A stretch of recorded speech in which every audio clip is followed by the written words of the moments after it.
प्रभु यीशु मसीह के नाम में आपको अनुग्रह, शांति और आशीष मिले। हेनरी लॉन्गफेलो नाम का एक कवि और शिक्षक था अमेरिका में, और ये 1850 ईस्वी के आसपास की बात है। आज से लगभग 150 पौने 200 साल पहले की बात है।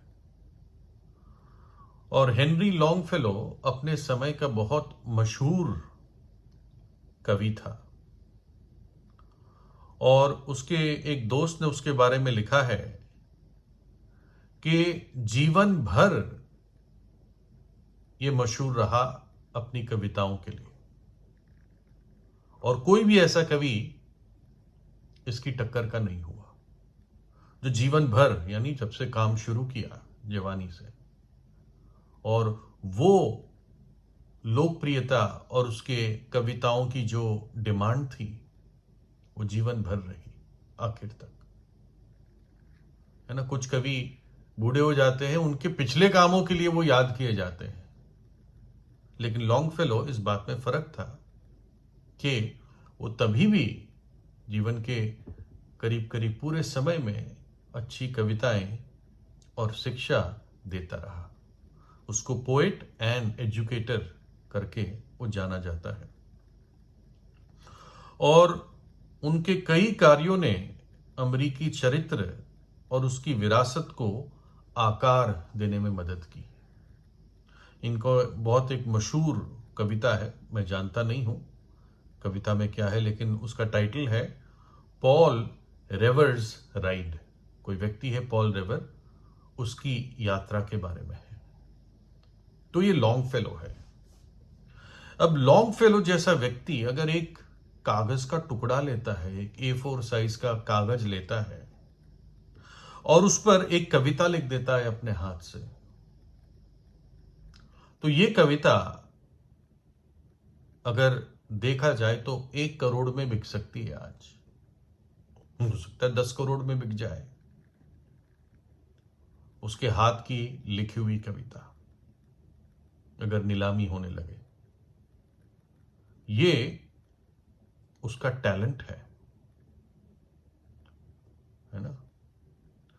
अब दूसरे व्यक्ति के पास आते हैं। इनका नाम था जॉन डेविसन रॉकफेलर,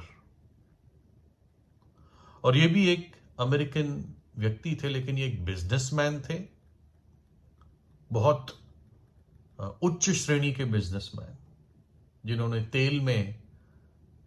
तेल के क्षेत्र में काम किया, तेल को रिफाइन करने में, और बहुत ऊंचाइयों पर पहुंचे। अगर इनका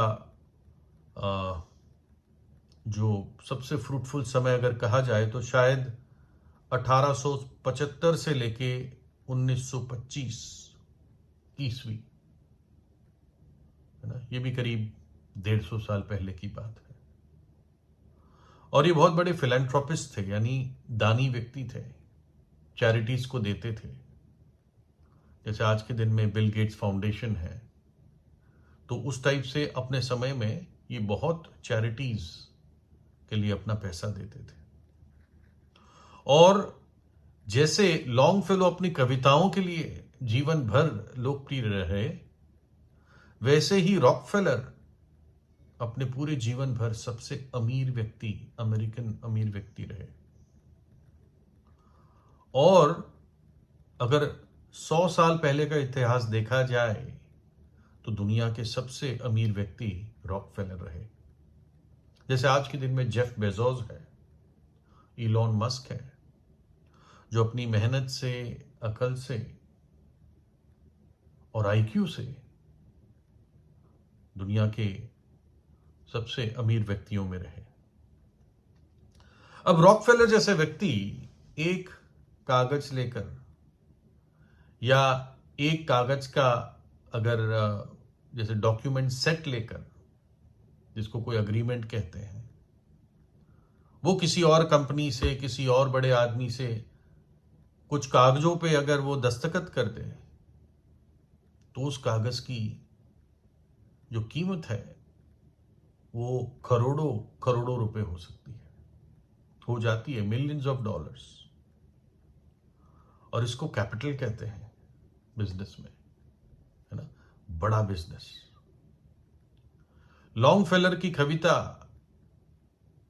करोड़ रुपए में बिक सकती है जब वो अपने हाथ से लिख दे। रॉकफेलर अगर किसी कागज पे साइन कर दे तो कागज से जो बिजनेस होगा, जो इनकम होगी, वो करोड़ों करोड़ों रुपए होगी, है ना। ये उसके तरीका है कैपिटल का, एक बड़े व्यापार का।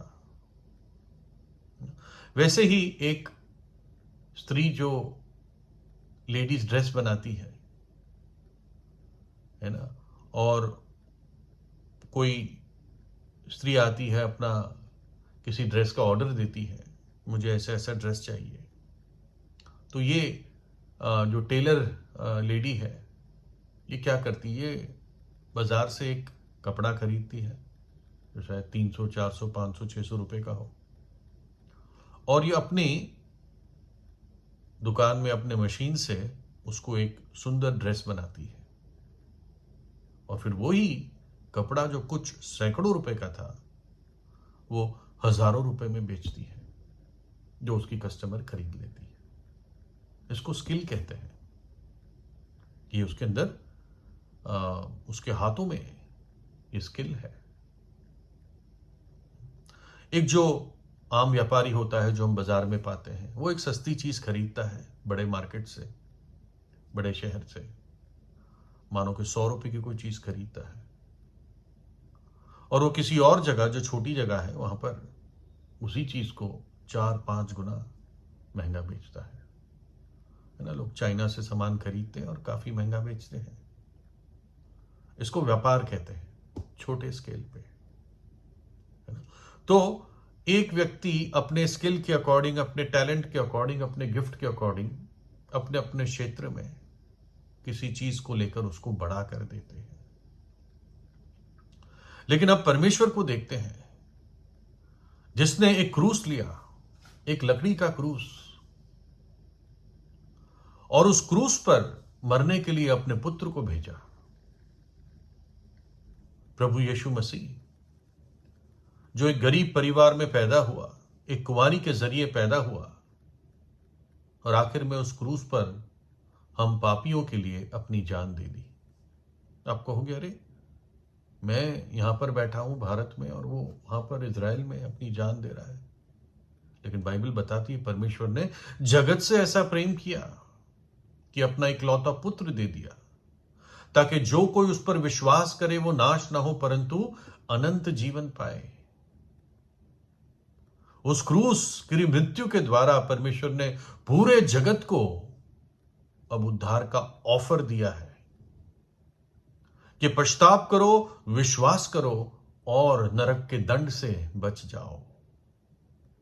नहीं तो अनंत काल के लिए उस आग की पीड़ा में एक पापी की आत्मा निरंतर जलती रहेगी, जहां पर रोना और दांतों का पीसना है, जहां पर हमेशा की आग है, जहां का कीड़ा मरता नहीं है। लेकिन परमेश्वर ने यह मार्ग तैयार किया है एक क्रूस के द्वारा, एक पुराने लकड़ी के क्रूस के द्वारा, जिस पर रोमी लोग अपराधियों को पीड़ा दे दे के मारते थे। और वो पीड़ा प्रभु यीशु मसीह ने ना केवल शरीर में, अपनी आत्मा में भी सही, क्योंकि एक पापी को उसका दंड उसकी आत्मा में मिलता है। इसलिए परमेश्वर के पुत्र ने जगत के लिए वो पीड़ा, वो सजा, वो दंड अपनी शरीर, अपनी आत्मा, अपने मस्तिष्क में सहा, कि वो मेरे बदले में क्रूस पर मारा गया। और ये काम कोई रॉकफेलर या लॉन्गफेलो या कोई दर्जनी या कोई व्यापारी नहीं कर सकता था। दुनिया का अमीर से अमीर आदमी नहीं कर सकता था, उसका प्रभाव ही नहीं पड़ सकता। लेकिन परमेश्वर ने जो कार्य किया उस कलवरी के क्रूस पर, जो यीशु मसीह ने अपना प्राण दिया, वो पूरे जगत के लिए है, हर एक पापी के लिए है। इतना ही नहीं, प्रभु यीशु मसीह तीसरे दिन मृतकों में से जी उठा और आज जीवित है। और इसलिए उसका वचन, उसका ये शुभ संदेश पूरी दुनिया में प्रचार होता है। ये ईसाई बनाने के लिए नहीं है, ये झूठ लोग फैलाते हैं। परमेश्वर पापियों को बचाना चाहता है। परमेश्वर पापियों को नरक के दंड से बचाना चाहता है। वो हमसे प्रेम करता है, वो उसका प्रेम है। तो लॉन्गफेलो एक कागज के टुकड़े पर अपनी कविता लिखकर उसकी कीमत बढ़ा सकता है। रॉकफेलर कुछ कागज पे साइन करके बड़े बड़े बिजनेस कर सकता है। एक दर्जी साधारण कपड़े से महंगा हजारों का ड्रेस बना सकती है। एक व्यापारी सस्ती चीज को महंगी करके बेच सकता है।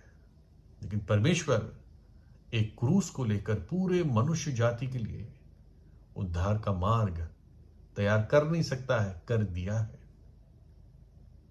और फिर एक अयोग्य, घिनौने पापी को प्रभु यीशु मसीह के लहू से धोता है, उसे शुद्ध करता है, अपना पवित्र आत्मा उसको देता है और एक पवित्र मार्ग में, पवित्र जीवन में उसको प्रवेश कराता है। ये केवल बाइबल का परमेश्वर कर सकता है। और यह है उद्धार, और ये उन सब के लिए है जो विश्वास करेंगे। तो इसलिए यदि अब तक परमेश्वर के राज्य के या परमेश्वर के घर के बाहर हो, उस द्वार के बाहर हो, तो इंतजार ना करे, किसी दिन द्वार बंद हो जाएगा। मनुष्य पश्चाताप करने में देरी ना करे। पाप मनुष्य को नरक ले जाता है। यीशु मसीह पाप को क्षमा करने और पापी को बचाने के लिए आया। प्रभु यीशु पर विश्वास करें, उससे प्रार्थना करें। प्रभु यीशु आपको आशीष दे।